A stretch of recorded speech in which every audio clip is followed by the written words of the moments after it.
奥迪A6L，今年是第4年了啊，马上4年整，小毛病又出来一个，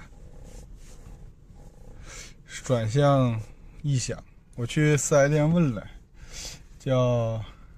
是胶柱还是胶圈，这2个地方可能坏了。4S店那哥们非常实在，告诉我，你要是过保你就不用管它了，就忍受着点吧。你要换的话2000块，要是没过保呢就给你换了。大家看看有没有这个情况。